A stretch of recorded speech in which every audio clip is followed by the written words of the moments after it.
Donald Trump a commencé les attaques sur les infrastructures iraniennes. Il y a 2 ponts qui ont été attaqués.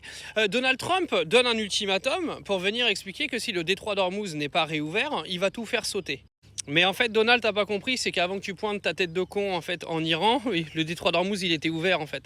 Le mec, il a créé une guerre pour détourner l'attention de ce qui se passe dans ses petits fichiers aux États-Unis. Il a rendu riche son fils qui a investi sur le pétrole juste avant que les bombes touchent le sol en Iran.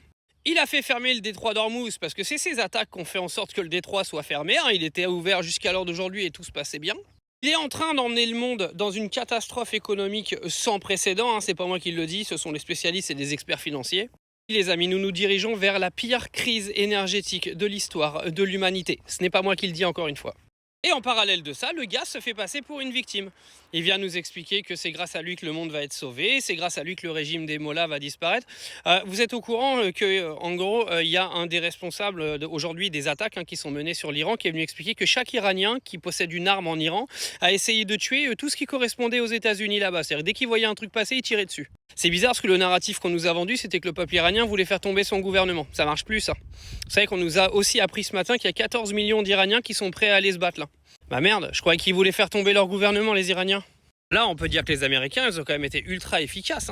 Ils ont armé la population iranienne pour faire tomber le gouvernement. Au final, la population s'est retournée contre les Américains et leur ont tiré dessus. Encore une fois, c'est pas moi qui le dis. C'est Mr. Kane, pour ceux qui veulent aller vérifier sur Google. Et là, le mec, il est en train de nous expliquer qu'il va tous nous sauver d'un incendie qu'il a lui-même provoqué. Fantastique, hein. Le mec, il a mis le feu au rideau de son salon. Il a été chercher l'extincteur qui était dans la cuisine au moment où le feu il se propageait un peu trop. Il a éteint, puis il a été dit « Regardez, j'ai sauvé la maison !» Avec le résultat, il va être catastrophique. Il va être catastrophique parce qu'il a pas avancé d'un pas depuis le début de la guerre. Il n'y a aucun changement de régime en Iran. Le prix du pétrole, il est en train d'exploser. La crise énergétique, attendez, elle arrive. Si vraiment il escalade le conflit ce soir, vous n'êtes pas prêts de ce qui va se passer derrière. Vous n'êtes absolument pas prêts. Sinon, là, il y a le consulat d'Israël qui a été attaqué à Istanbul. Apparemment, il y aurait 3 morts. Je n'ai pas d'informations vraiment précises à vous donner parce que c'est encore tout chaud.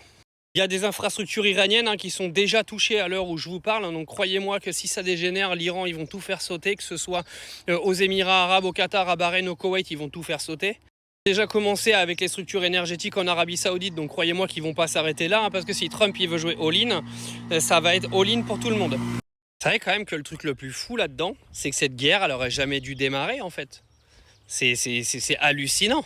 Parce que si Donald Trump était venu pour sauver l'Iran, les gars, il aurait attaqué la Corée du Nord depuis longtemps pour sauver la population de la Corée du Nord. Il aurait attaqué un petit peu tout ce qu'ils estiment dictature pour sauver toutes les populations, tu vois. Et là, on arrive dans une situation catastrophique parce qu'il y a un mec qui s'est dit « Je vais aller attaquer un pays pour je ne sais quelle X ou Y raison, sûrement pour faire oublier toutes les conneries qu'il a dans son pays. » Et il s'est dit « Je vais retourner l'intégralité de l'économie mondiale. » Alors que l'Iran n'avait rien demandé à personne au passage. Cette guerre, elle a aucun sens.